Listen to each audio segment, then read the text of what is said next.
Just waiting for a couple of councillors to sit down. Oh, do it next year. Do it next year. Okay. Yeah. I can't remember the last time I ran up to a meeting. No reason to. Here he is. Oh, yeah, no, but take up another one. Okay, right. We are resuming the meeting, and I'm going to ask Councillor Fletcher to speak to her amendment, and she deserves your attention.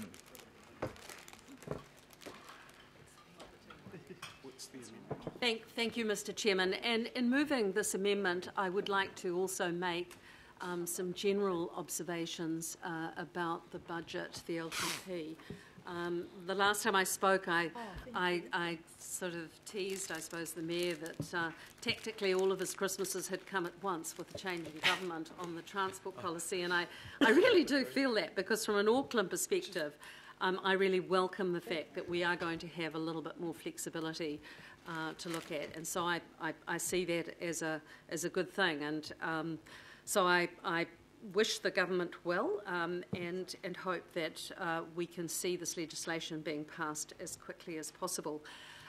In a general sense, I'd like to acknowledge the Mayor, and I would like to acknowledge the staff in his office who have worked on this.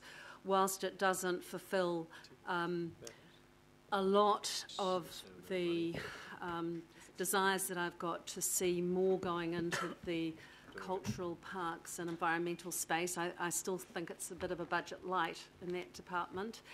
It is a massive improvement, and I welcome that. And I also acknowledge the genuine attempts that he has made to really look at those areas of savings that we can actually find, and that has to be ongoing work. But despite all of those endeavours, we still need some headroom. I want to see more, as Councillor Walker has said, being available if the right site came for a regional park. I want to see more going into the biosecurity space. So how can we do that? There's more than one way to skin a cat, and I think that this is the time that we really need to be thinking about the whole of our balance sheet. Some of us in the past have put forward the notion of, while holding on to the land of the port, think about the commercial operations of the port and whether or not the two can be separated. We received, and I circulated to you all in terms of a courtesy, we have actually had the opportunity at a workshop with the Ports of Auckland back in February 2016. There was a co-presentation with ACIL and the ports looking at the split of an operating company and a land company, and that was put to us for consideration.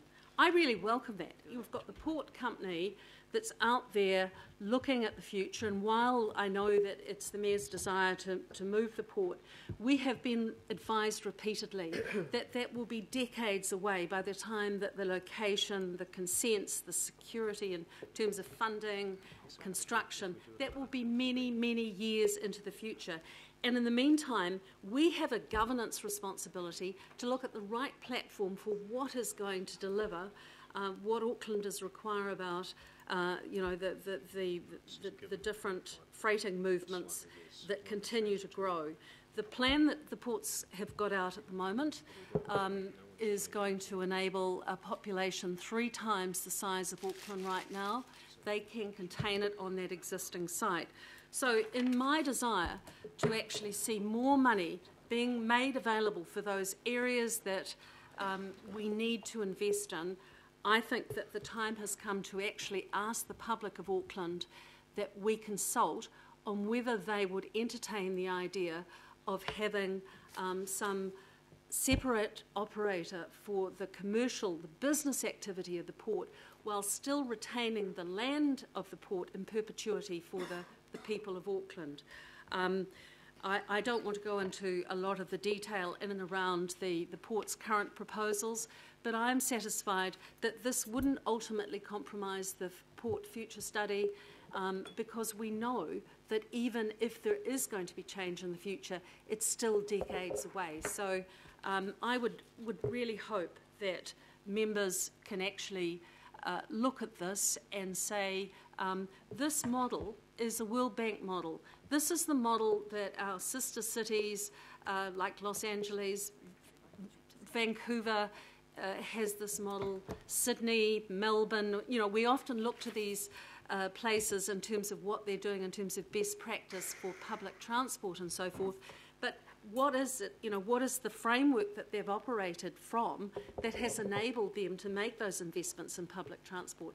So I'm suggesting to you that we could unlock some real opportunities for future investment, for new assets. We can protect the concern that the public have over the land, which has always been the real point of sensitivity. But the actual business of the port does not have to be owned by the people of Auckland. I have been advised that ACC have expressed an interest. I have been advised that some iwi are really interested in investment, and I know that a lot of mum and dad shareholders in Auckland would also be interested. This, if it was properly managed, could be the opportunity that we need to create the headroom and ensure that our port, for the foreseeable future, until such time as the port may move, which, as we know, is decades away, we can actually begin to address some of the balance sheet's constraints that the council is facing and enable a greater level of infrastructure investment program. So, Mr. Chairman, in moving this amendment, again, I would like to congratulate those who have tried to pull the budget together. It is just a time for consultation. This is when the Mayor actually gives this, you know, this is not just the Mayor's now, this is our budget. As councillors and members of the IMSB, this is our opportunity to put our stamp on it in terms of what goes up for consultation. I think that the public of Auckland are going to make good decisions if we give them all of the right information, and I'm not going to try and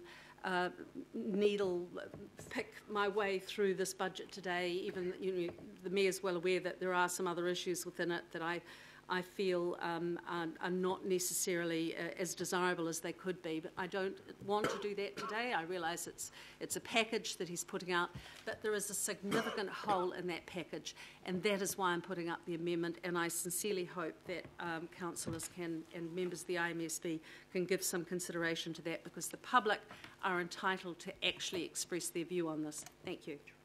Point of order, Mr. Chairman. Can I just get some clarification? I thought that the Ports of Auckland was a strategic asset, and so that would trigger our significance policy. And so I'm just concerned that you've accepted this amendment.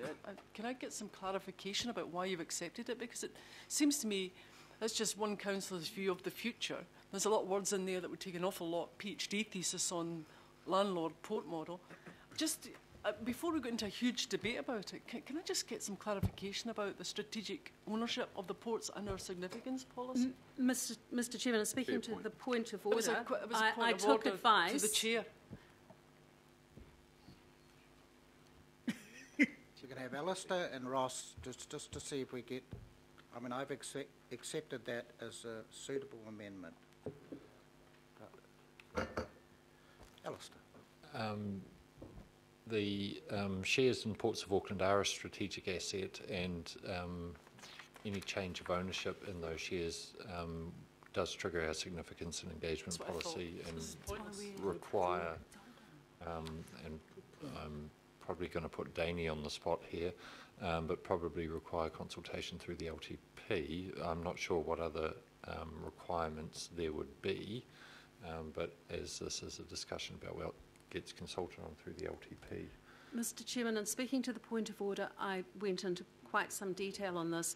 When it has been proposed in the past, we have been advised, the legal advice we've received is that it would have to be an LTP consideration for consultation, and this, therefore, is the right time to do it.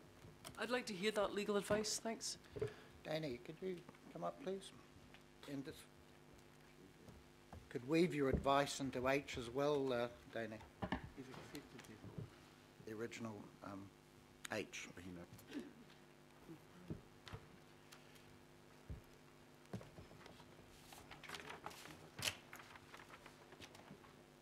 Through the Chair, yes, the position is that the shares in Ports of Auckland are a strategic asset. What that means is under Section 97 of the Local Government Act is that any transfer of those shares to or from Auckland Council needs to be specifically provided for in the long-term plan and consulted on in the consultation on the long-term plan. So that is why, in terms of item H, that's why the proposal for the shares to be transferred to Auckland Council, the local authority, is proposed for consultation, and why also any proposal along the lines of I would also need to be specifically consulted on. But this is a sale, Yes. and it's not being proposed by the council, it's being proposed by one councillor through an amendment. Is that the way we do our business truly? Options were put to a workshop by officers. So it's not, Oh, sorry, there's a Danny- question through the chair Danny- to a Danny. legal expert here. Excuse me, Danny, could you just, should H precede I in a timing sequence? Or could you do two simultaneously, because in fact you're proposing, this is almost proposing a second share transfer, which is to be publicly listed. Well, I think the main point I want to make on the legal point is that any sale of the shares in Ports of Auckland, either a transfer from the CCO to Auckland Council or the sale of shares to the public or anyone else, needs to be publicly consulted on through the LTP. I understand that, but in the mayor's document, he's proposing to get rid of ACIL. But there's no proposal in the mayor's document about selling off the port. There isn't. Does this become our You're quite correct, there isn't. And so my question to you is, can a councillor put up an amendment that effectively hijacks the long-term plan with a view to sell, and we all support that, and it goes out for public consultation through the chair to the legal expert? I would think not. That's just based on 24 years. Sorry, you're asking a question or answering the question? I have a question. Yep, I know. I'm waiting for the answer. We have a question that I believe was almost answered by Councillor Casey, so I'm just trying to actually give the chance for the legal advice to respond. Just giving us a legal perspective. But I will say, someone can put an amendment up to put the UAGC up to $1,000. Through the chair, we have to discuss it. Sorry, what we're trying to work out is how this proposal here relates to the mayor's proposal It doesn't of relate the to mayor's shares being, and whether the two can work together or the sequencing. It's not really so much a purely legal issue. We just might need to give that some thought. But I think the advice would be that if this amendment is voted on and accepted by you collectively, then that is you as a council deciding that is what you want to consult on. With respect to my colleagues, what's in support of this, apart from this one A4 piece of paper from a councillor? Where's the business case for it? Okay, so that's not a point of order. That's not a point of order, which is your original thing. It's a point of order. Going back to... Where's the business case in support of this? Going back to those that piece of wish to paper? ask questions. So, Councillor Lee.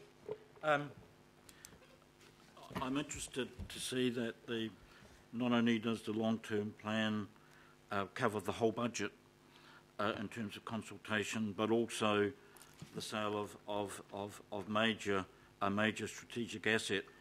I'm interested that our legal advisors, and given the short notice, perhaps that's not a surprise, don't seem to be aware of Section 83 of the Act, the special consultative procedure, which was designed to give maximum public input into the sale of public assets. The long-term plan covers thousands of things over 10 years, and to try and slip such a major transaction into that, I think is totally inappropriate, which is why the long-term plan is covered by Section 93 of the Local Government Act, and flogging off of public assets or other major changes has its own tailor-made section, Section 83. So perhaps because it is very short notice, but I'd like better legal advice on the difference between using the special consultative procedure and the normal routine every 3 yearly long-term plan. Through the chair, so the consultation process we use for the long-term plan is the special consultative procedure. So the proposal, the Mayor's proposal to transfer the shares in Ports of Auckland to the council being made in the context of the long-term plan will be, if it goes ahead, consulted on through a special consultative procedure. I'm sorry, the long-term plan is dealt with under Section 93. The ultimate ownership of the shares, whoever is the governance body, is not essentially changed, but selling the port is a different matter altogether. That means the port will be owned not by the public of Auckland, but by some other entity or people. So the special consultative procedure is in the Act to include the public on these major questions. The long-term plan is something that happens every 3 years. It's a different process, and that's why the long-term plan, the consultation under the long-term plan is covered by Section 93 and subsequent sections. So that is a follow-up question. And one-off transactions, sale of strategic assets is covered by Section 83. Can you clarify why the Act covers these differently, and you're saying they should be all in one? So, through the chair, thank you. Section 93, subsection 2, says that a local authority must use the special consultative procedure in adopting the long-term plan. For the whole long-term plan. This is a key separate issue, is it not? It is. Okay, well, I think And that's why the Act covers it separately. Councillor Lee, Does it Councillor not? Lee, Yes. Councillor Lee. Let's just, have harmony around here. We're having a genuine debate here, so let's just... Shouldn't be having Point it. of order, Mr. Well McCall. said, Mr. Chair. So, A point of order. yep. Mr. Chair, can you rule that in accepting this amendment, you accepted the premise that Councillor Fletcher, for whatever reason, was entitled to raise this as a point for debate, and that's what we're doing. If it were to be accepted, obviously the special consultative procedure will apply in order to give effect to our legal requirement to consider public input on an asset that is a significant asset. But in accepting the amendment, you have accepted it as a point for debate, and it is entirely appropriate that you do. That's what I've ruled, I'm afraid. I think Councillor Fletcher has taken some advice on this herself, so that's the way I see it, yeah. So we're going through questions. I have another question then, following from my colleagues' questions really. What are the protections for the people of Auckland from this happening? That a councillor can come in with an amendment to sell off one of our strategic assets. What protections do we have that should not allow this to happen? Because it is different to the long-term plan. I appreciate your answer. Danny will attempt to give an answer on this. Thank you, through the chair. So just to be clear, the Section 97 states that there are certain decisions that can only be made if provided for in the long-term plan. And there are two things: a decision to alter significantly the intended level of service provision for any significant activity, or a decision to transfer the ownership or control of a strategic asset to or from a local authority. Subsection 2 says that the local authority must not make a decision of that kind unless the decision is explicitly provided for in its long-term plan, and the proposal to provide for the decision is included in the consultation document for the long-term plan. So if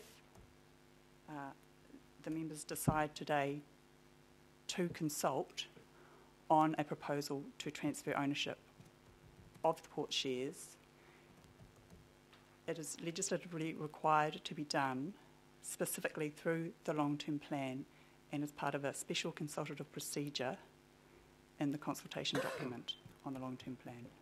So, just to be clear, what you are saying is that despite the fact the selling of the port is not in the Mayor's proposal, the transfer of ownership to us is, you're saying there are no protections against some councillor, a councillor, coming at any time during the LTP process and proposing a sale.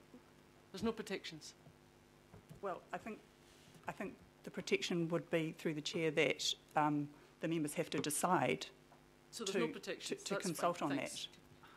Gee. And it's not too dissimilar that the advice that some people have given, and it's been myself as chair have been pointing out the danger of going forward that you might end up with a road councillor that wants to sell the land and the port operation, and some of us said we should be looking at making that split, but you know that was in the past and it was voted down quite strongly. So I have Councillor Simpson, Councillor Lee again, and Councillor Filipona.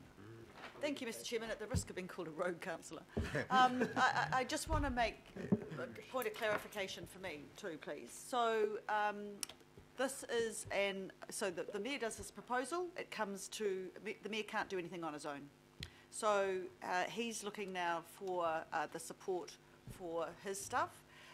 But if councillors want to do some additional bits and pieces, this is the time to put up those amendments to be consulted on. So this is not deciding on whether we should or we shouldn't, but all we are doing is using the one tool we have every term, which is the LTP, to ask the big questions of Aucklanders. That's correct, right? Fantastic, thank you. Just wanted to clarify. So, but just a little bit technical, so what we're doing here is we're coming up with recommendations that we then approve to go forward to the governing body. Thank you for that clarification. So this is the dress rehearsal. We can debate it all again or hopefully get... Dress rehearsal? This is the dress rehearsal. No. Gotcha. Councillor Lee. So, is the advice that the same process in the Act in which we're obliged to consult on the long-term plan, which the Mayor has announced, includes a proposal to move the shares of the Ports of Auckland from a CCO, 100% owned by the Council, to a department of the Council. That process is quite appropriate to also include the sale of those shares owned by the Council to the world market, United Arab Emirates or Mum and Dad or whoever. Are you saying it's exactly the same bureaucratic process? Is that our advice? Yes, it is. It's for, to be clear, that the Mayor has made his proposal, which is his leadership role in the context of leading the development of As required by the long-term plan as required by the legislation. It is for Auckland Council, i.e. the governing body, to decide what it adopts for consultation and to adopt the consultation document. So it is a decision for you to make as to whether you are adopting that proposal that has been made for consultation. So a slight change in plan, rather than the Council owning it, we're going to flog it off. So that's the same process, not Section 83, which was designed for that particular purpose. In other words, the sale or the privatisation of strategic assets, because designed thus because of the widespread public opposition to these things happening, and therefore to protect the interests of the public and give them a say-so. We have a process in which the public are not allowed to come along to a full meeting and submit, and you're going to sell the Ports of Auckland using that process. Dear me. Well, there's a lot of supposition there. I don't know whether that's necessarily the case. Councillor Filipona. Thank you, Chair. Look, I'm not going to ask for a legal opinion, but I want to have I've got a question around a process question. Now, with something this significant, isn't it normal practice that a business case be put with this significant issue prior to any decision being made? I can understand what our legal advice is saying around the governing body, because I picked up that, yes, it is the governing body will eventually make the decision, not this Finance and Performance Committee. It'll be the governing body that will end up making the decision, but the debate will happen here. So is that the process normally with something this significant? And can you then answer, or anybody answer, to say that the process that we normally go through has not been followed? Not from a legal perspective, I understand what the legal advice has said, but from a process perspective within Auckland Council since 2010, any significant decision that we make as a governing body, that there is a business case put to the council and the committee of the whole. I look, and if that's the case, well then that is my argument in regards to not supporting this if the process hasn't been followed that we have since over the last 6 years. So I'm just inviting an answer. Thank you, Chair. Through the Chair, look, I'll caveat my advice by saying that I haven't been particularly close to this discussion around OPCO, PropCo and whatever other restructuring of the ports may have been going on. But normally for something like this, there would be officer advice backing up the proposal, and I'm simply unaware.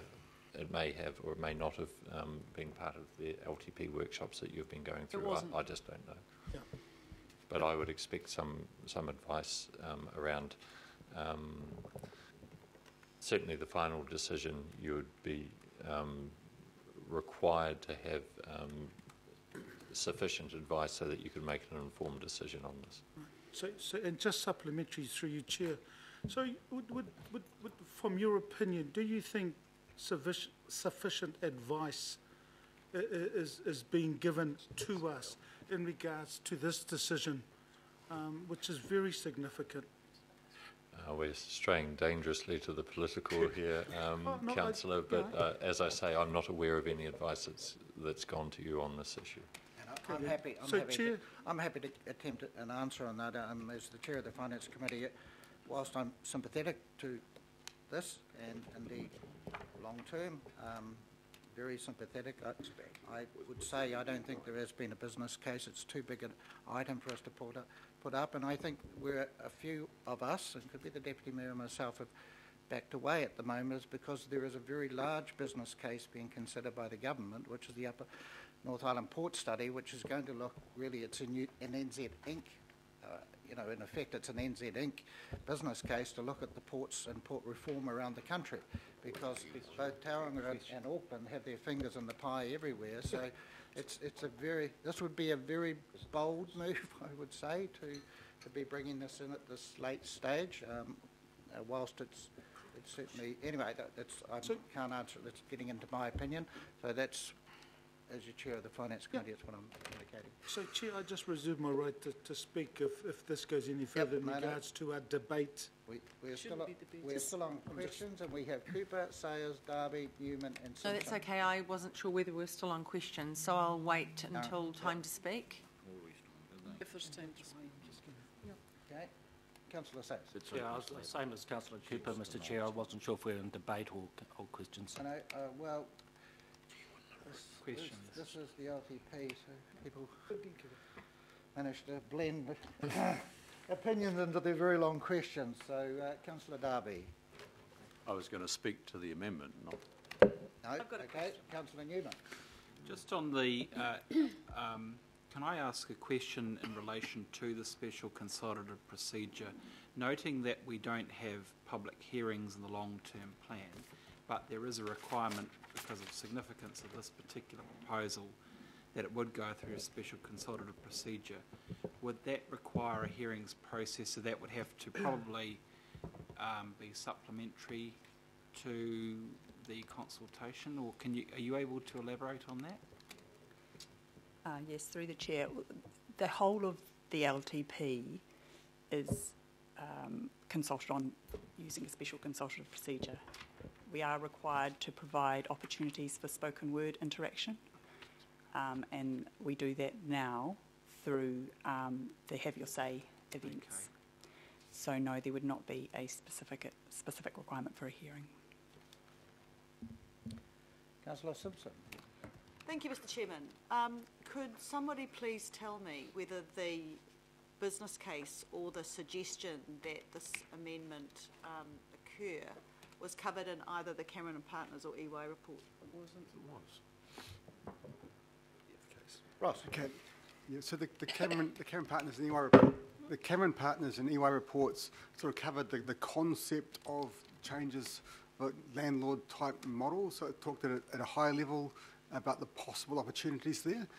What it didn't do is be very specific on exactly how that would be, how the form of that proposal, the details of it. The concept is there, but not a very specific proposal that would meet all the requirements that would need to put together in order to satisfy the legislation, satisfy audit of, this is a particular transaction we want to go out and consult on. We'd have to do more work to flesh that out, and we'd have to take that through audit before you could adopt it. So my supplementary, if I may, Mr Chairman. So we've spent several thousands of hundreds of thousands of dollars doing this report. It was mooted as an option. Have we never ever done the business case that goes with that? So no, we haven't. We have presented those options and those reports to the council. We have, and shared in committees, we haven't put forward options around or proposals around that. We've provided the information and we've sat there waiting for direction on those options, but we haven't had a specific request to progress this particular option in any detail. And then my final question, if I may. So this is a major change or a major decision. We're going, if it's moved, if it's voted successfully on, we will go out and ask Auckland their opinion. We will need some supplementary material for that. Statement. You're You will need on a lot of these. confident you'll have that material at the beginning of the year? Yes, we would have to do that very, very quickly. We would have to get that to audit, before Christmas. We're already getting a lot of pressure from audit around the tight timelines that we have. We would need to perhaps come back and share that with the committee, potentially an extraordinary meeting to cover that detail of what the proposal looks like. So we'd have to move very, very quickly, or alternatively we'd have to look at changing timelines of when we want to consult with Aucklanders, which means less time at the end to hear feedback. Mr Chairman, my question's to you really. It's about process and behaviour and code of conduct. Do you think it's appropriate to be able to be aggressive on officials like Councillor Lee was? Because I don't. Could you answer that question, please? No, it's not appropriate, and that's why actually I did intervene and just said, let's just keep it civil and, let's just keep it civil and even tempered and not critical of stuff.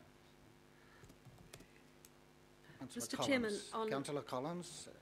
Thanks. I don't know whether my question is for the officers or for you, and I just wanted to know, this is the first time I've sat here around this council table, first term, so this process is new to me, granted what I observed from being in the local board. I'm just wanting to get some idea of whether there is a precedent or practice and how information one of the officers has commented on the level of sufficient advice, and the mayoral proposal has been teased out. We've had it for a while. We've had the opportunity to go away and read it, reflect on it, put it under our pillows and dream on it if we wanted.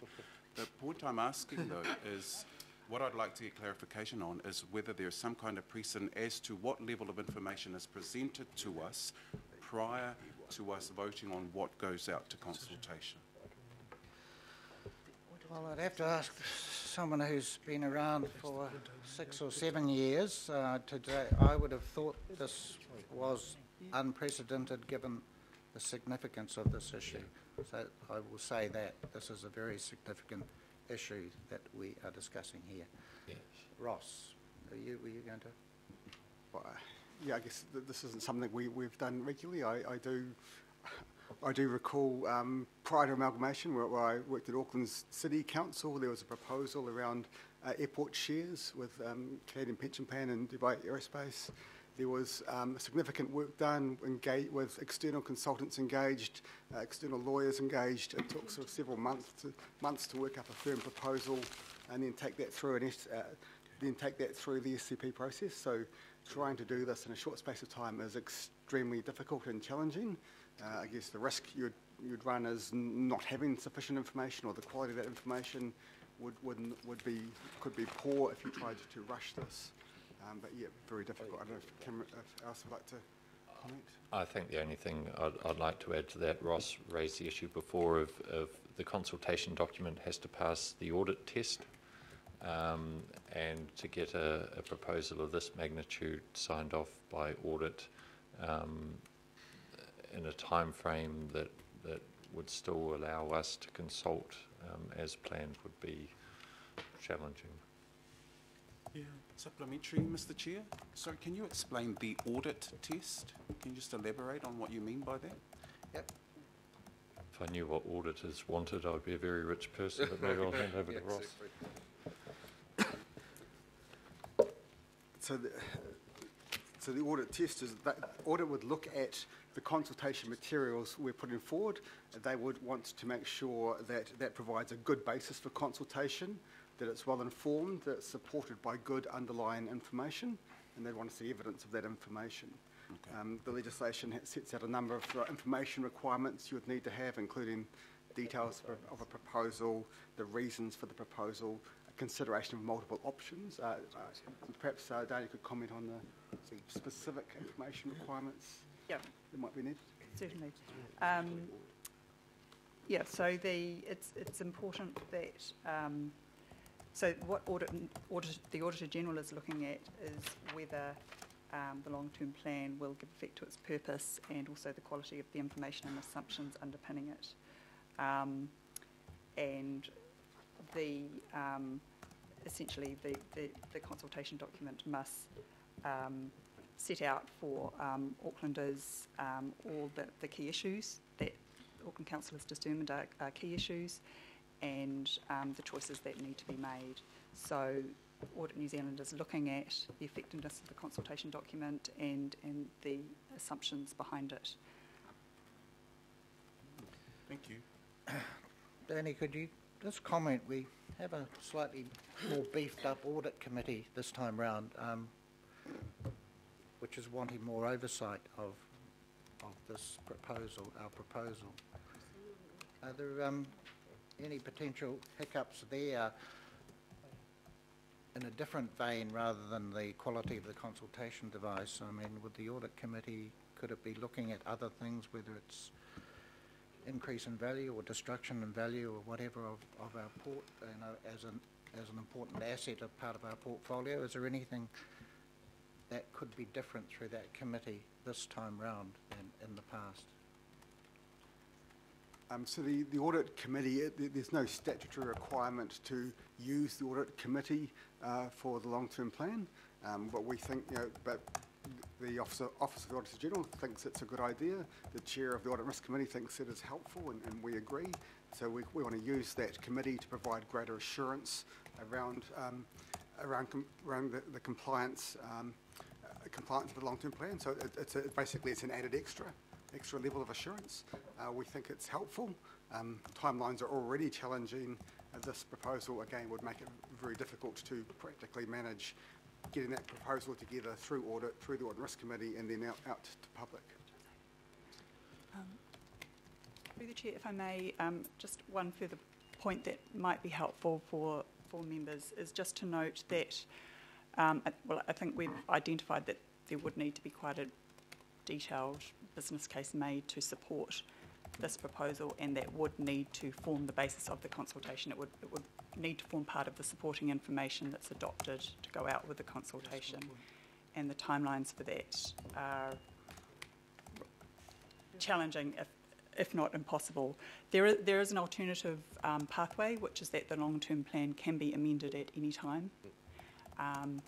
It does need to, at that time, it would need to go through a special consultative procedure, but it is possible to amend the long-term plan at any time if it's impossible to do it through this current process.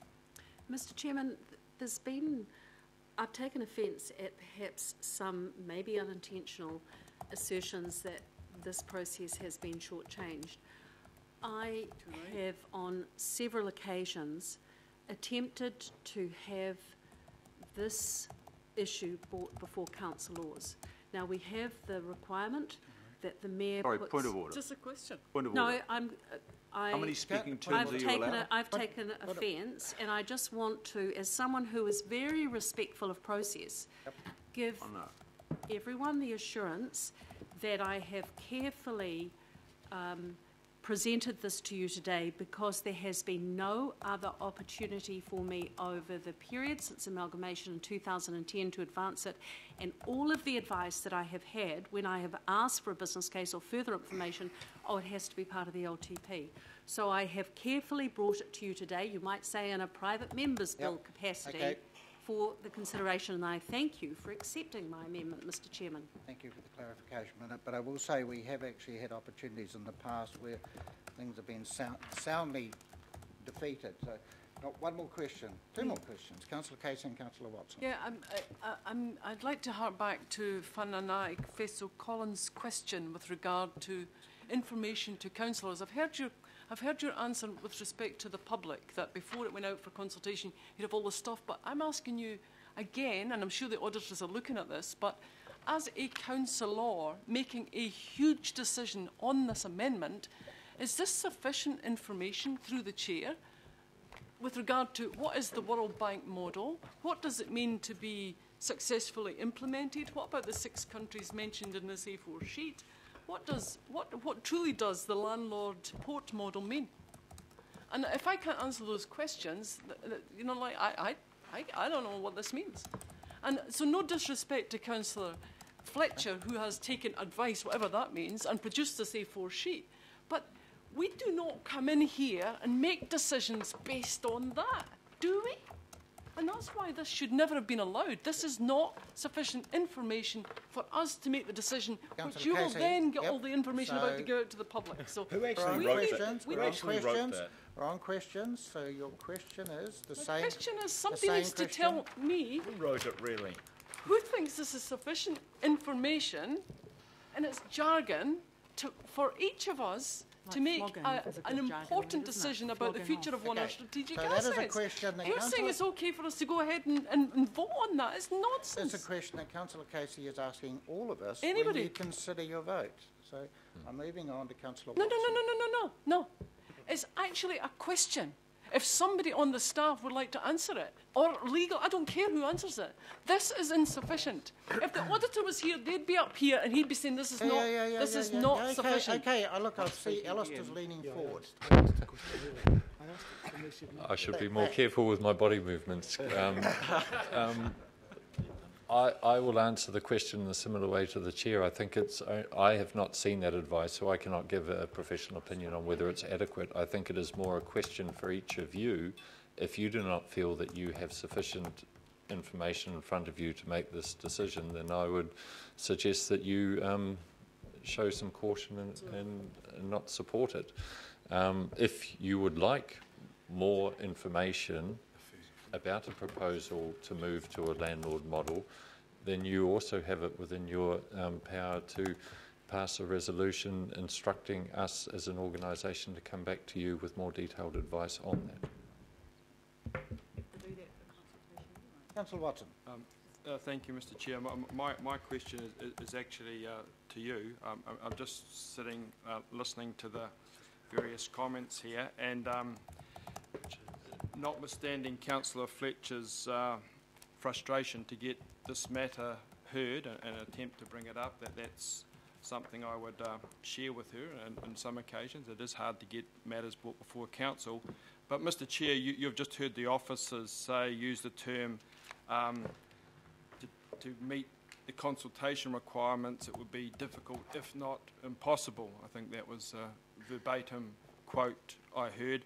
That's just dealing with the consultation aspect of this, far less the preparedness of councillors who are sitting around won't have access to that information that then going out to the public to comment on. Strikes me as a little bit ironic. We can make a decision to go out but with way less information that the public will be given. So my question to you, Mr. Chair, is you've heard that comment to do with very difficult, if not impossible. So, and considering what some of the other councillors have said in terms of their preparedness, I'm just wondering if that is now a different situation for you to make a decision on whether to accept this or not than originally when Councillor Fletcher put it up under the guise of, well, not under the guise, sorry, that's not the right term, but as a consequence of something she wants to discuss. So I'm just wondering, have you heard the officers? Has it given you thought for change? Exactly. I have, so it stands, it's up there, it's not going to be withdrawn. The officer's extra advice has probably reinforced how I'm going to vote on this. So because we're in a question time still, I suppose I'm giving up my right to speak if I was to say that I'll be voting against this, and one of the reasons I'll be voting against this is it's going to be extremely difficult to pull the consultation stuff together, and I believe it's such a huge topic that we need to actually take some more time over this. And I'm going to lead in and say there's the Port Future Study coming, which may come sooner rather than later. And then I did hear Danny just say that at any time we can change the LTP in the course of the 3 years of setting it. So that gives me great comfort, because this is a topic that is dear to my heart. And I've already signalled I'm not unsympathetic to where this is coming from. And things are possibly moving quite fast on that space, just regards port and port reform around and port ownership, etc., around New Zealand. So I would have thought it's something that may come back to us sooner rather than later, and in the term of the next LTP, the 3-year term, I think this could be something that we are going to have to face and go out with a special consultation as part of an LTP. So that's my answer, and that's my speaking term. So I have to use both, I'm afraid, in order to answer your question. We're still on questions. We have Councillor Wayne Walker and Councillor Quacks. Yes, just a question, Mr. Chair, and it follows on from the comments that you've just made. So my question to the officers is, would it be possible to have a little information in what we go out with in the long-term plan, just setting out the context of the port future studies, the issues around rail, the various things that are developing, that might signal that within the time frame that you're indicating, the next 3 years, that the council may well be going out to the public around this issue, or there could be some reappraisal. I would have thought if we vote in H, the mayoral proposal for H, that story could be built around the consultation as to one of the reasons why we are making the move on H, or considering to make the move on H, etc., etc. Can we just go back Ross, to H? can you? Yes, we can provide that broader context. It's probably helpful when people are considering what we're proposing around ASIL to know there's a wider context of a port's future study coming along, so we can include that in the story to support consultation. Okay, thank you. Point of order, Mr. Chair. Mr. Chair, I would like to get your ruling on two things. I am listening carefully to questions, and what I am seeing in this questions exercise is a circular discussion. The officers have repeatedly answered the question around what is required. What is required is a statement of proposal. The statement of proposal is codified in the Local Government Act, Section 82. Councillor Lee referred to it. This has been answered and answered and answered. That's the first. So if we're going to, if that has been answered, how many more times does that question have to be restated or ruled out of order? The second point, Mr. Chair, is that I am seeing now people using questions to launch speeches, and I would hope that if people are doing that, then they will not be speaking subsequent, because they've already spoken and they've already had their say. Can you rule on those things? I'm leaving it as it is, but welcome to your first LTP. Oh. And if you're talking about circular argument, for goodness sake, we do it all the time. Go round and round and round. So we're going to Which one more answer the question. I'm just saying that's the way it is. Well, the officers are under siege because they're answering the question. Yeah, so we're under the very last question. I'm looking around, can't be anyone else. Councillor Quacks. Yeah, I understood that there had been some reports prepared for ACIL in regards to this question, and I wonder if if that would be help you in being a little more timely in your consultation documentation. Councillor Quacks, I'm therefore going to follow up, sorry, with Councillor Newman's there, because it's the same question, I think.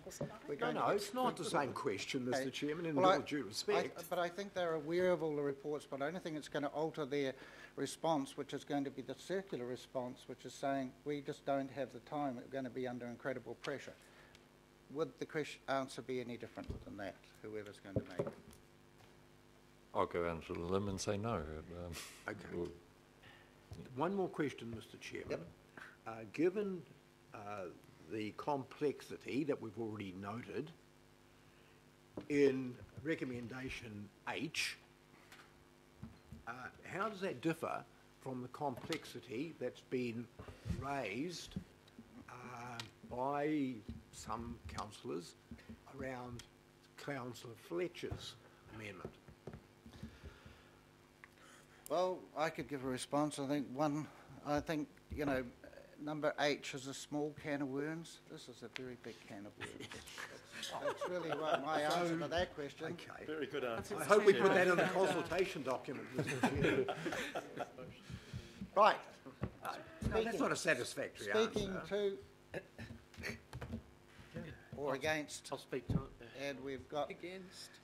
Right, we're going to go Councillor Watson, we are going Councillor Sayers, and then we're going to the Mayor and Councillor Darby. I'm happy to and Councillor I'll Casey speak and with Councillor Chris. Lee. I'll speak with Chris. Can we just vote? And Councillor Newman. Right. Leading off, opening bat. Again, yeah. I was going to make some cricket analogy there, Mr. Chair, but I won't bother. Too serious an issue. Yeah, I'm going to be opposing this amendment. The Ports of Auckland is Auckland's premier strategic asset, and it doesn't really behove its standing to deal with it in the manner that we're proposing to do today. As other councils will be only too well aware, brings us in $40 to $50 million per annum in dividend. That's equivalent of a 3% rates increase. Employs 160,000 people in port-related industries, 500 jobs at the port alone. This is a very significant decision we're making today, and we haven't got adequate information. We know that. The officers have admitted that. They have said that it would be, quote, difficult, if not impossible, to even get the requisite information together for the public consultation document, while we're in this rather ironic position of making a call of sorts on this without any information at all. Certainly nothing structured. We've spent the best part of the last 2 months going through each and every item for consultation in some depth and some detail. Yet on this incredibly significant decision here, we've had nothing specific at any of those workshops. Clearly that isn't a very satisfactory way from which to proceed to make a decision.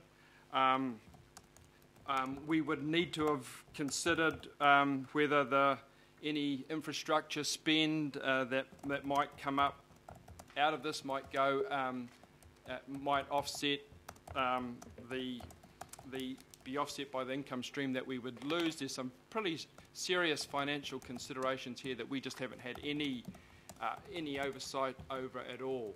I do remember the last time there was a move to do something similar to this back in 1991, and I remember at that time that was followed by a huge public outcry when there was a move to try and sell off the port ownership back then. And I would just mention that after that, that 20-odd years after that was followed by about $1 billion spend in infrastructure, from the dividends of the port to do with Britomart, the Northern Busway, and some of the public rail system. So when we start looking at those figures and the importance of the port to Auckland, for us to consider putting this out to public consultation without any details in essence leading up to that, I think is bordering on the irresponsible. So that's why I'll be voting against this, Mr. Chair. Thank you, Councillor Watson. Councillor Sayers. Thank you, Mr. Chair. I'd like to speak in favour of it, obviously, as the seconder. And I do thank the Mayor in entirety for the point we've got to. And obviously, Mr. Mayor, I guess this today will move from your proposal to our proposal. I'd like to reflect on the points made by Councillor Quacks too. You know, we've got probably the reason why this has ended up as an amendment, and the reason why I've seconded it, is that we do have H in there. We are looking at the ports as part of the Mayor's documentation. Now, as we heard in the earlier debate, there's a lot of questions to be answered and extra material to be added, and advice from the officers to go in there. So I don't really see, I endorse the thoughts of the councillor that it might be tight time frame. But I'd really like to hear the voice of Aucklanders around this. I've been sitting, you know, in the local board land for 6 years, watching this chamber go round and round this issue. And if next time we'll get to have a look at it is in 3 years' time. So I think it's very bold of Councillor Fletcher to put this forward, and I congratulate her on doing so. Obviously, it's going to go to a vote. It may succeed and may fail, but hopefully we'll get to that vote very quickly. So I think that's really the points I'd like to make through the chair. Another 3 years to put this out to get some feedback from Aucklanders. Doesn't mean we're going out to sell it, we're getting some feedback for them. So I'll just ask our other councillors to think about those comments and vote in favour. Thank you. Thank you, Mr. Chair. First of all, let me say I accept Councillor Fletcher's right to put forward this proposal as an amendment. And I also accept that if you were going to make the change that she's proposing, it does require long-term, it requires the use of the long-term plan. I also, excuse me, I also accept that the ports want this. But let me say, it's not their decision to make, it's ours. We are the owners, we make this decision. They may try to influence us as much as they have, but it is our decision to make. If the amendment is appropriate, I think, however, the process to work through the pros and cons for the amendment is not adequate. We need full discussion, we need full debate, and we need full information for a major decision of this nature. The Audit Office would want us to show that we have received good underlying information. We don't have that. And officers have explained to us they wouldn't be able to provide it in the time frame that they have. You need a detailed business case if you're to put forward this as a serious proposal. And we don't have a good business case. It hasn't been done, and there's no time to do it now. We get it. We can, as our legal advisor has said, amend the LTP at any point, so this isn't a one-off and only opportunity to do it. If you're going to do something this big, you would need to do it thoroughly and properly, and you can't do it at this 11th hour. The second argument, the second test that this amendment fails on, is at least as important as that. If you were wanting to sell, that's the hypothetical, you couldn't choose a worse time to sell than right now. And that is because the future of the port is not clear. And if there's anything the business community hates, it's uncertainty. You would be selling at a discounted price and you wouldn't be doing justice to it if you wanted to sell it. And I haven't made that commitment that I want to sell it. So, Mr. Chairman, the time to do anything concerning the port is when we have the full information, which I'm hoping that the ports study, the Upper North Island port study and infrastructure study is with us. Then we have the full information. Then we have an idea of what the future of the port might be. And if you wanted to do it, that is the time you'd do it. But you would not do it now. There could not be a worse time, and the process has not been adequate to support it. So for both of those reasons, Mr. Chair, I'll be opposing this amendment. Councillor Darby. Thank you. Ditto to the Mayor's view, so I might just be a bit briefer. But look, as Chair of Planning, it's been quite a challenge to pull all the threads of the port together and get it in some resemblance of order. And we've been doing that over this year. And now we have, just out of the ether, ad hoc, just a motion to separate or consider the separation of the property from the operations of the business.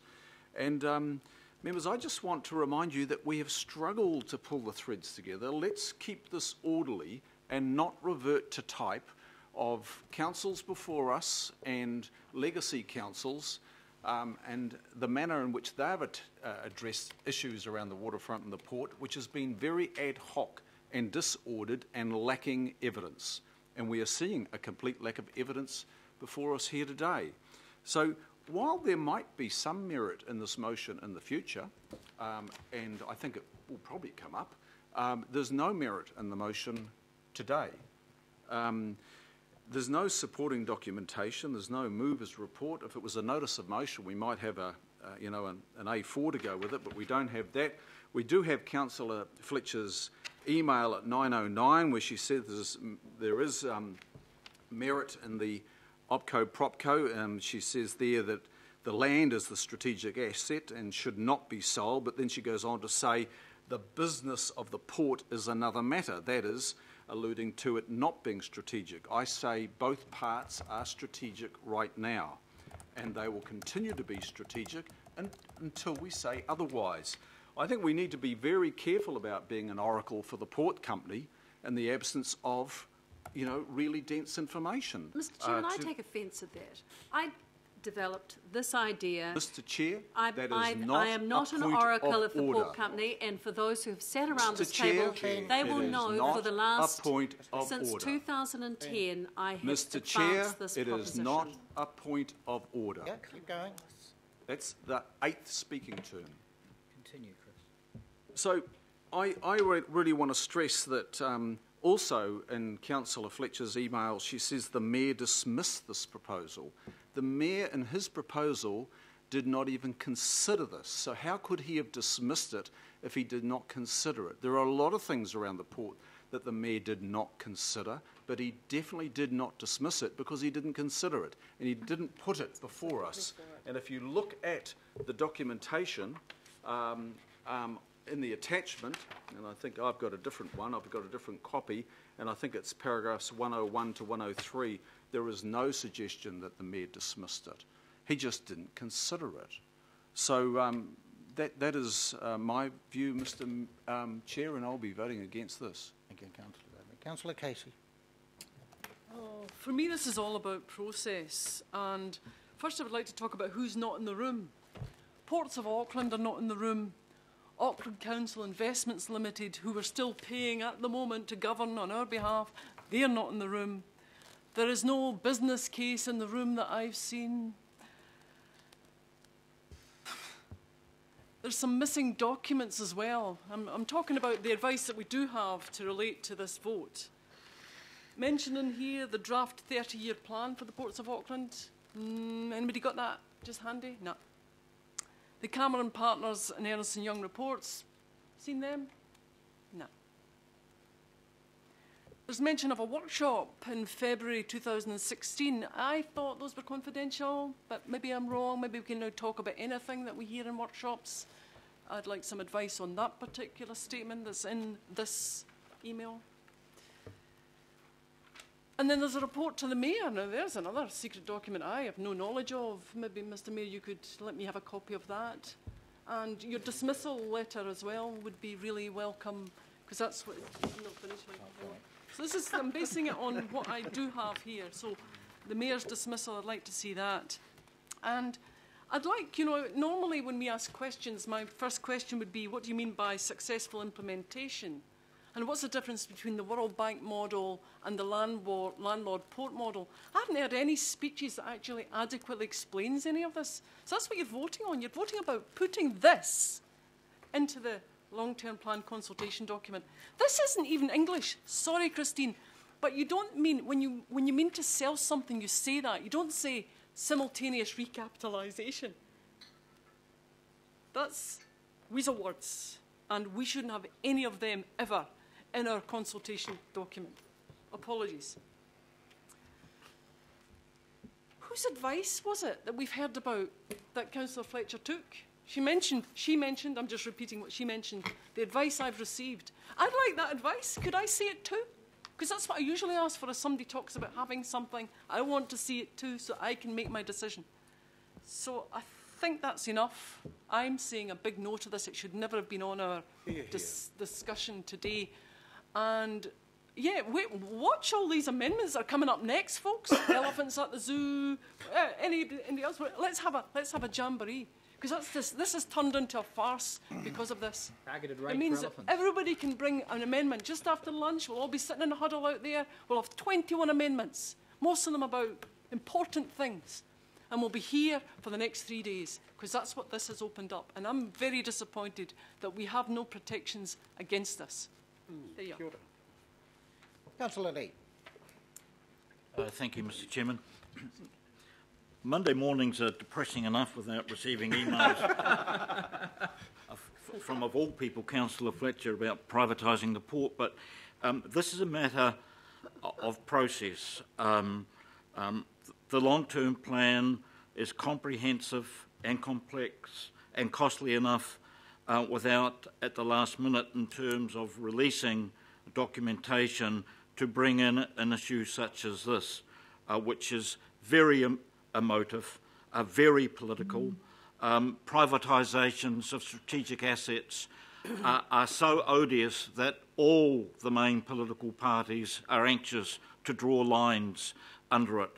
And I am disappointed that this has been thrown in into the council at this particular stage. I have to say I'm worried about what happens to the shares of Ports of Auckland once they're moved from Auckland Council Investments Limited into the Treasury Department.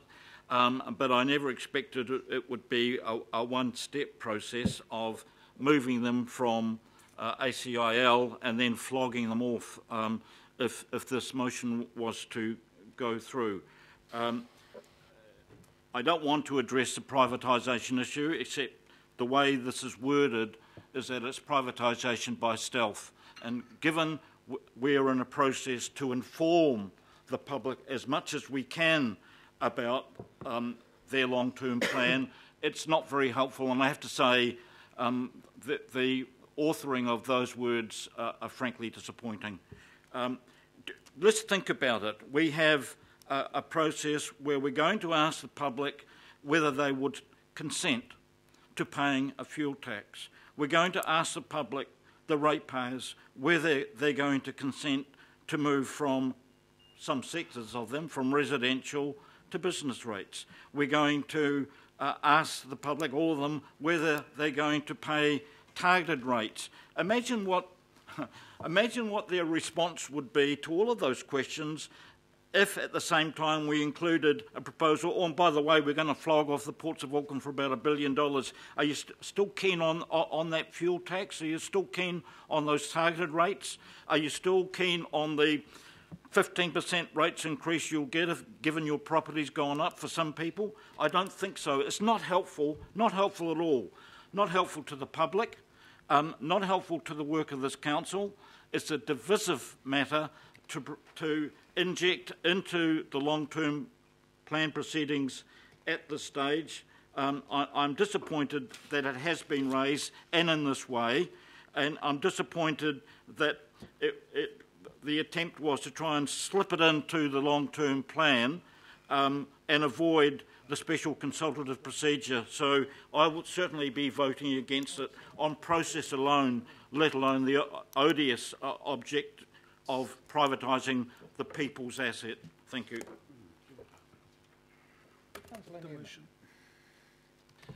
Chair, Councillor Fletcher's aware of my concern about this particular proposal, and I guess my concern really relates to some of the issues that the Mayor addressed previously around timing, and I'm not sure strategically if it is in this council's interest to move at this point in time. Chair, it has been stated by our legal counsel that the process for this is that it would go through a special consultative procedure, and that would require a statement proposal, that there would be an opportunity for an engagement. This is not some sort of slip it in and deny the public. If there is any denial of the public, it was actually a couple of weeks ago when we removed the process for public hearings. But that's actually a decision that's been taken by a small majority. As someone who wanted public hearings, I'm disappointed about that. But anyway, we lost the argument. The issue that I have, Mr. Chair, and frankly, is the way in which I feel disappointed that a matter that Councillor Fletcher has raised, and it's her prerogative to do so, has been treated by colleagues. I have found this exercise quite distasteful. I've found some of the language quite distasteful, passive-aggressive. This is not the Roman Senate. It is the Auckland Council. And I know that there are some long-standing relationships around this table, Mr. Chair.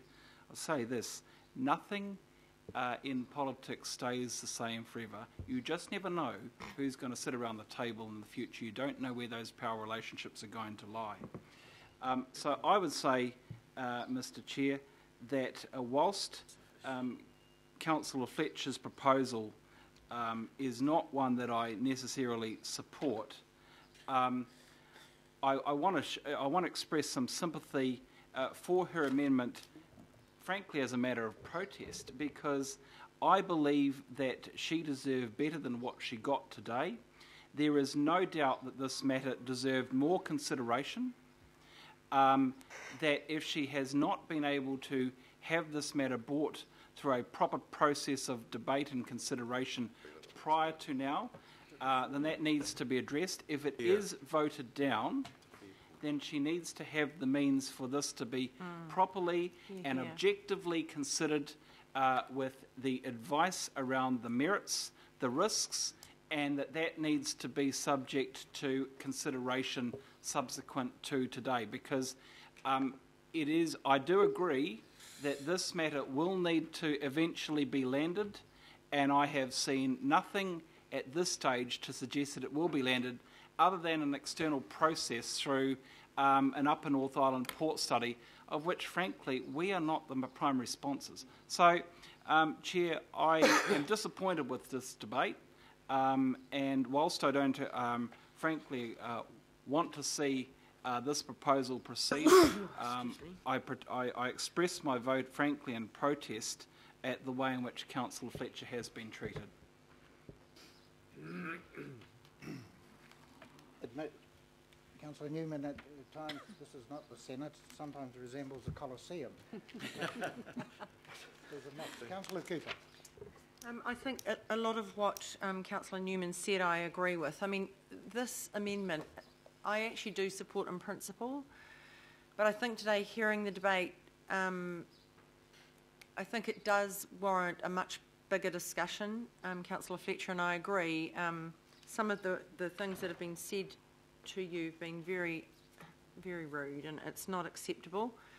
When somebody has the bravery to put up an amendment and puts their name behind it, everybody should just respect it for what it is. We vote, and then it's either on or it's out. You know, I think we've got to be careful about some of this divisive language that Councillor Lee talks about. I do want to, make sure that we do discuss this in this term. There has been a proposal, Ports of Auckland are talking about this opportunity, and some of the opportunity of it is $500 million off our debt. $500 million, which we could well do with. So I think that I would really like to see this discussed rationally, respectfully, and with all the information, and I'd really welcome that. Thank you. Councillor Simpson. Thank you, Mr. Chair. My question before my comment is probably directed back to staff, and that is, if we don't support this amendment now, how do we ask Auckland what they think? I mean, I've heard someone say that, you know, the LTP can be amended. But, I mean, for such a long time, we've had, via the media and other things, people talking about what we should do with the port. This is really probably throwing for the very first time, you know, the real debate. When are we going to ask Auckland? And if you turn this down, you're actually delaying the process again, and, you know, potentially for another 3 years. So what can we do right now to do the work in preparation so that we can ask Auckland what they think we should do with the port? We'll give you a bit of feedback. Just to follow up with Councillor Newman, on the 26th of October we did have a workshop as part of the LTP, and one of the things was alternate sources of financing, and at that workshop there really was no interest at all to pursue the not progress column, which had airport shares, POAL ownership and structure, water care ownership, regional parks, vector shares, merino assets. We did lightly brush onto those things, but there wasn't, and indeed I got them put into the agenda to make sure we'd have a discussion, but there was a little enthusiasm. But we let Matthew side here, and I think the important thing is Dani just pointing out to us that we can.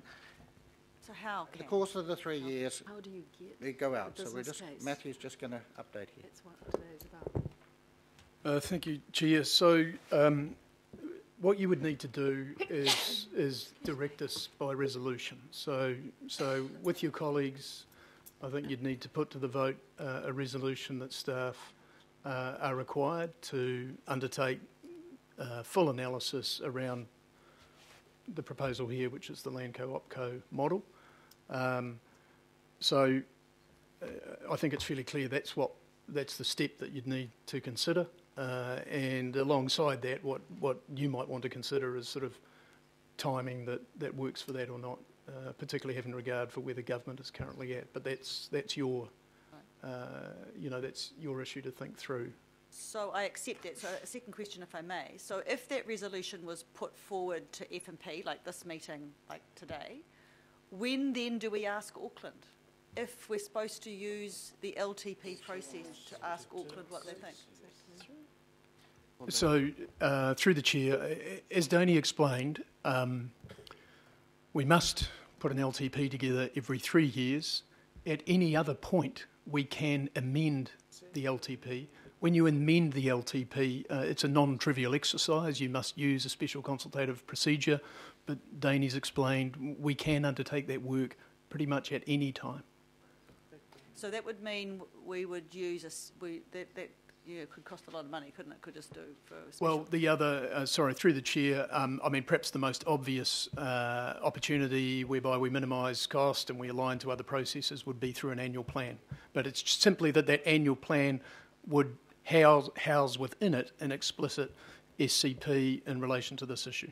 And the organisation has done these sorts of things before. I mean, my personal, so I'll go into my comment now, seeing I've asked my question. My personal view is it's not my personal view. I want Auckland to have their say. That's what I'm here to do. I want Auckland to have their say. So I suppose I will then foreshadow a further amendment that should this amendment be lost, I'm happy to move an amendment that the work is done so that we can consult and ask Auckland part of the annual plan. For goodness sake. I'm entitled to do it. What's wrong with that? Councillor Simpson, you're entitled.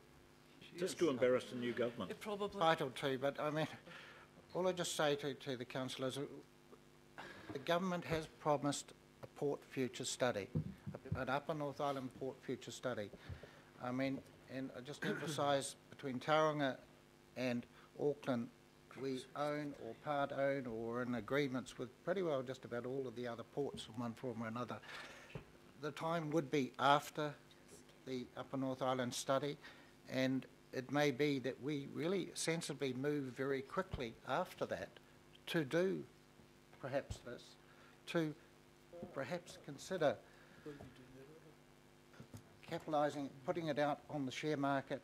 We would then be looking at a number of options. Did you sell a lot? Do you sell 51% or whatever? But we may need to move quite fast in order to preserve the value of the port. Because at the moment, it's quite valueless, the operation, to the degree that there is no lease in place, there's nothing like that, and that's really what's going to give the value. So we may have to move very fast. It may be very sensible, and it might be difficult for those that are totally opposed to doing anything with the port, that we just may have to move very fast and consider doing something, and for some councillors to consider doing something that is abhorrent to them.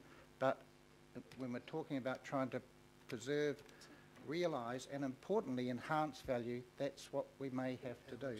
So to that end, we can't even sell the civic administration bill.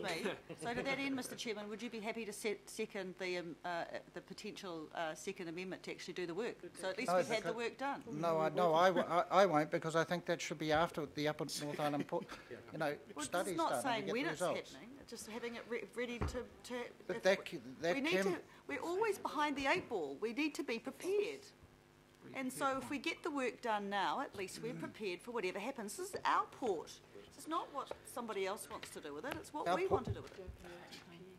Anyway, without getting into a debate so much over that, I mean, look, honestly, between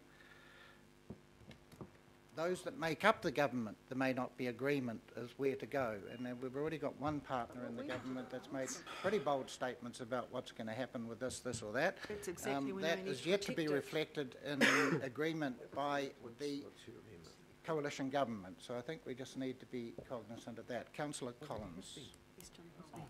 Thank you, Mr. Chair. I just wanted to say I have some sympathy for one of the things that Councillor Fletcher talked about, which is the attempt to bring this to people's attention. I wasn't here or around this table in February 2016, so I wasn't part of that discussion in the workshop, so I'm not sure.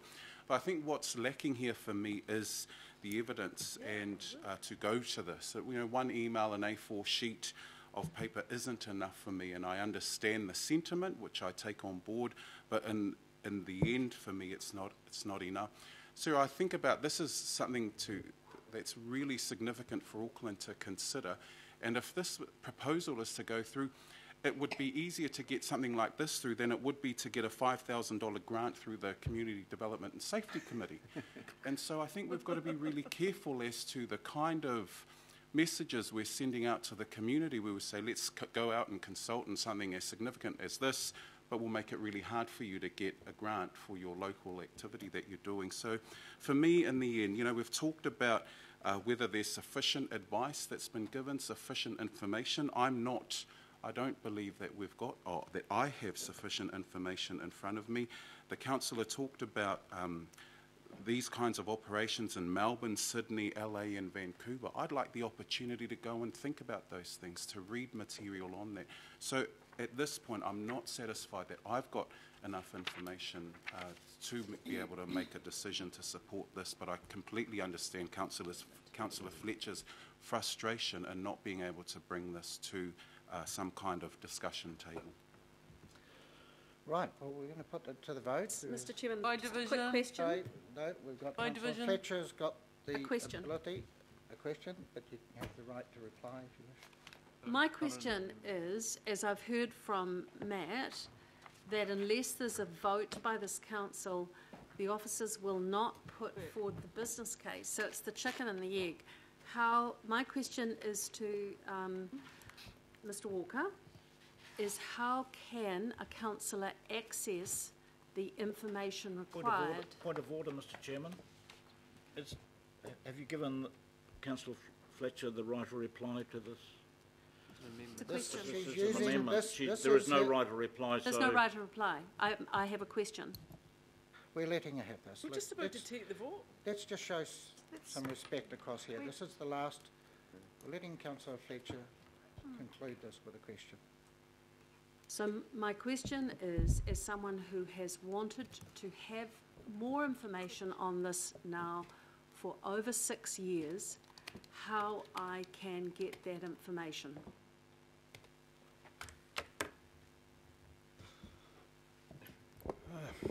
Through the chair, I mean, I'm not aware of information that we have or staff have that's not available, but you could ask.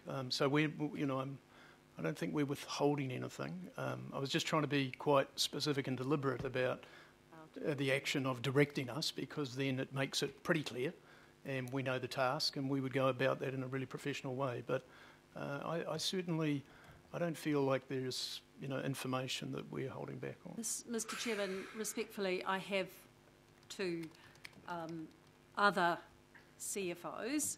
I have actually asked for information, and it hasn't been forthcoming. So I take heart that out of this result today, we may actually get more information being made available so that we can give it consideration. Thank you.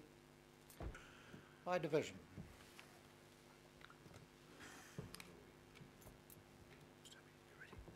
Councillor Clow. Against. Councillor Casey. No. Deputy Mayor Cashmore. No. Councillor Collins. Against. Councillor Cooper. Against. Councillor Darby. Against. Councillor Filipaina. Against. Councillor Fletcher. For. Mayor Goff. Against. Councillor Hills. No, thank you. Member Honig. Against. Councillor Hulse. No. Councillor Lee. No. Councillor Newman. For. Councillor Quacks. Or Councillor Sayers. Councillor Simpson. For. Councillor Stewart. No. Member Taipari. No. Councillor Sir John Walker. no. Councillor Wayne Walker. No. Councillor Watson. No. Okay, so that has been lost. What was the and score? 17-5, but I would actually just like to make a comment here and say thank you, Councillor Fletcher, for bringing that up. What that will do is it draws a lot more focus on H and where we're going with H, and needless to say, we've also opened up the possibility that given the Port Future Study, or sorry, the Upper North Island Port Study, that we will be inputting into that, so we are actually preparing business cases while it's been done, because we're obviously be trying to argue best results for ourselves. So there is a good chance this is going to come back sooner rather than later, and it won't be in 3 years' time. So the It's a work very will be good done. chance. Is that what you're saying, Mr. Chairman? The work will be done. Let's start. As part of the Upper North Island Port Study. So we are concluding for lunch. We're going to be here at 1:45. So that gives 25 minutes. Thank you very much. Let's dance.